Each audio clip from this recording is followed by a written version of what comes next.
All right, so we're here at the Outdoor Retailer Show. I'm with Mountain Adventure Film Festival ambassador and Arc'teryx athlete, Craig DeMartino. How are you, Craig? Very good. Thanks for meeting up. Absolutely. So, for an athlete, what's the value? Why do you come here? Other than asking myself that same thing, the value for us is we meet with our sponsors, kind of talk to them about what we're doing, what's going on, and it's really just like connecting. That's it, because it's very relational, and so you just kind of meet with each person, and then if you're looking for new stuff, you kind of troll around and see who wants to talk with you and that kind of thing. And speaking of sponsors, how does an athlete? Did you seek out your sponsors, or did they come to you as you reached a certain level? Both. So right when I initially got hurt and went back to climbing and did some things, they came to me, and then so I partnered up with Arc'teryx and Evolve at that time. And then I kind of kept doing my thing, and then more people would come in, and then we would talk. But there are some companies that I went to and said, hey, I think we would do well together, so what do you think? And then obviously they have to agree, but then we kind of just all got together and planned out from there. Now being that you obviously are missing one of your legs, mm-hmm. Do you use traditional shoes, or do the shoemakers actually make you different legs or different feet? So that's a great question. I tried using a regular foot and it didn't work. And so Evolve was amazing and helped us make this climbing foot. That's called the Eldo Z. And I use that, and then when I ice climb, I actually use an Arc'teryx boot that just is crampon compatible. And if I'm ice climbing, you can't even tell because I obviously have long pants on. But every other time I wear shorts, so you can always tell. But I kind of switch back and forth between a prosthetic shoe that I climb in or just a regular boot. And is the prosthetic leg this way more or less than the leg that you had? I think it's about the same. I think a human leg is 7 pounds or something like that, and I think my prosthetic is around 12, something like that. Okay. So a little more. I think my legs are a little bit more. It's muscle. Muscle's heavy. Yeah. But so did it take some getting used to? Have you worked with companies to actually advance in the way that mountaineering skis have gone carbon fiber so they're lighter? Have Right. you worked with having lighter prosthetics to make it easier for you in the mountains and on your ascents? Yeah, and that's another great thing with Arc and with Evolve, being able to say to them, hey, this is too heavy or it's going to break. How can we fix that? And Evolve, I actually have in my bag, we're meeting to make a new kind of climbing foot that's more aggressive, that will help me in steep overhanging terrain. And they are just so open to that kind of thing. They're just bring us a prototype and we'll figure out the rubber part. So I work with a prosthetic manufacturer in Boulder, and he kind of helps me figure out that part. And then I come here, and these guys, it's that whole surround yourself with people who know what they're doing, because I sure don't. So it's easier just for me to say I need help, and then they help, and then I can go do my thing. So well, that's great. And speaking of Boulder, you also work with Paradox Sports, yes, who's one of our nonprofit partners. And so are you able to take a lot of the technology and innovation and things that you're doing together and then apply it to all those people that Paradox is helping to introduce to the outdoor world? Yeah, and that's one of my favorite things. I've worked with Paradox for probably 10 years now, and I lead clinics, I teach adaptive climbing and all that stuff. And so I have a pretty big competition background and a pretty big outdoor background, so I can combine the two and say to people who have maybe just come through heavy trauma, hey, this is what it's going to look like here in a year. This is what you'll be able to do. This is what you might have to work on. And it's just great to be able to teach and kind of just not inspire, but just kind of say, hey, I've been there. I know what you're going through, and your life's not over. It's just we're going to help you move forward. And what helped you? Because I know most people after a tragic accident would probably want to just lay down. Yeah, I did. I wanted to lay down. I think for me it was just all of our friends are climbers, and so I would see them doing things, and my wife is a core climber as well, and so I was like, why? I couldn't figure out why I wouldn't go back to it. I knew it was going to be weird and different, but it just was still something I loved, and it's something I couldn't ignore, so I just wanted to go back because it seemed like a really good, fun thing still, so I just slowly worked my way back into it. And do you feel you climb better than ever now? It's weird. I actually climb grade-wise higher than I did before I got hurt, because I think now I have to think a lot more. I have to be a smarter climber. I used to just thug my way through stuff, but my body won't do that anymore. So now it's oh, okay, I actually have to use my feet. I actually have to use technique. And my wife always jokes me and says, your footwork was horrible before you got hurt, so cutting a leg off actually improves your footwork. So go figure. Well, for everyone who's got bad footwork, That's right. there you go. There's the solution. Take a limb off. Yeah. Take a limb off, and you'll get better. Exactly. There you go. Let's talk about training. Yeah. Obviously, how do you keep your body strong to prevent injury, to be able to do what you do? For me, like once I got hurt, I realized I had to train kind of all the time just because my body would kind of fluctuate too much.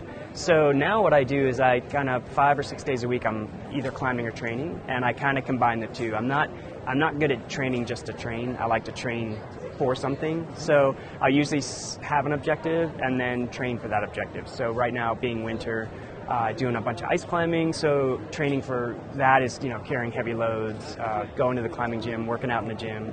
And, 5 days a week doesn't mean like it's just climbing all the time. It means going in, maybe doing a little bit of weight work, a lot of endurance climbing, that kind of thing. And then as I transition more into summer, work on finger strength, hangboarding, campus boarding, things like that. And I started coaching my son's climbing team, not alone. I coach with some other guys, and I'll kind of work with them, and that's actually really a great way for me to look at training differently because they train the kids very differently than I would. So I'm like, oh, that's a great idea. I'm gonna use that. So it kind of helped me to rediscover training again, which is kind of fun. That's excellent. And nutrition-wise, do you obviously when you're going out in the wilderness, you're doing a big ascent, right, or pushing hard for fuel. Like what do you find works best to fuel your body so that you don't bonk while you're out there? I'm a huge fan of real food. Like I do use bars. I use Cliff Bars periodically, but mostly what I'll do is I'll take real food. Like so, I work with Scratch Labs in Boulder, so I use their drink mixes, which is just an amazing fuel.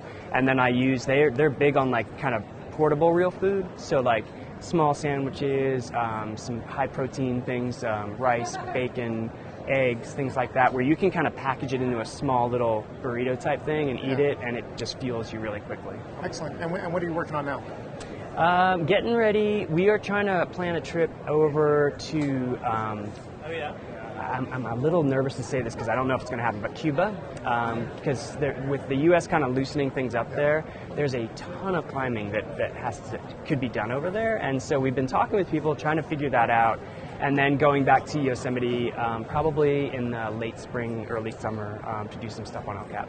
And I don't know if this is accurate, but another athlete on our team said that she wants to go to Cuba as well, but she said that adventure sport or rock climbing is not legal in Cuba. Illegal. That's why I was sort of hesitant to say it.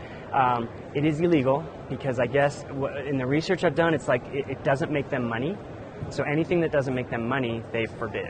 And so I don't understand that mentality. And because I would think if you open it up to climbers come in and spend money, it would work, but I don't know what they think. I guess that's the documentary, is to actually convince them why it's a good thing and get it legalized, not so much the trip itself. Because the climbers I talked to they're like, yeah, you have to sneak around, you can't buy gear. You can't even buy gear online. They have to have, like, the climbers go and leave their stuff. So, like, I would take down a tub of stuff and just leave it with the climbers because they can't even buy it. So it's just very strange. I don't understand that mentality. So, well, we're trying to flesh that one out, but I'm not sure how that's going to go. We'll see. Excellent. And you're the host of a TV show on Epic TV, correct? On the Outdoor Channel. Oh, Outdoor Channel. Yeah, right. I'd like to be on Epic though. Yeah, I give credit. So if they're watching, if they're watching, I want to go there too. So it's on Outdoor TV. Yeah. So with all of your experience, in media, when we came along with the outdoor, the online film festival, what made you sit there and say, yeah, I'd like to be a part of that? There were two things actually.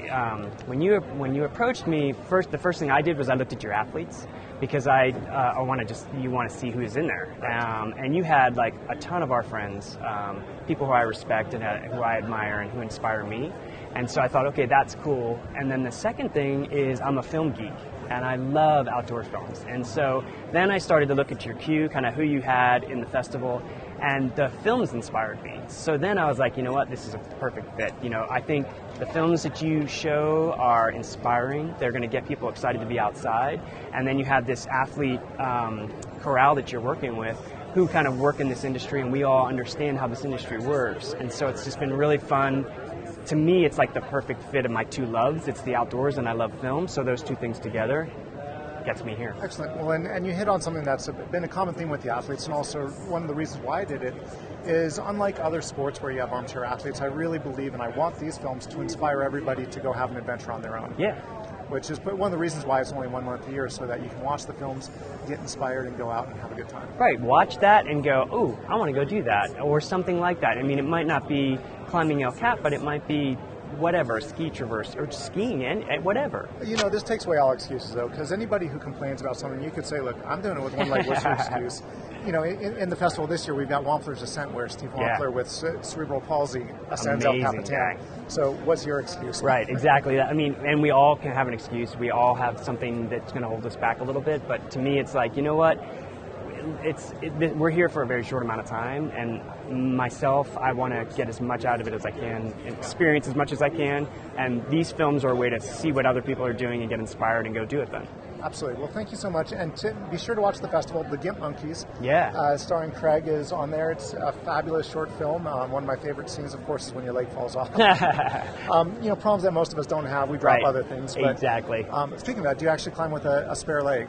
I don't, and we should, because my buddy's leg is falling off, my leg is falling off, and you'd think we would do something, but I just trust that it's going to be there every day. Awesome. Well, thank you and good luck. Thank you so much, Ben. Great to see you.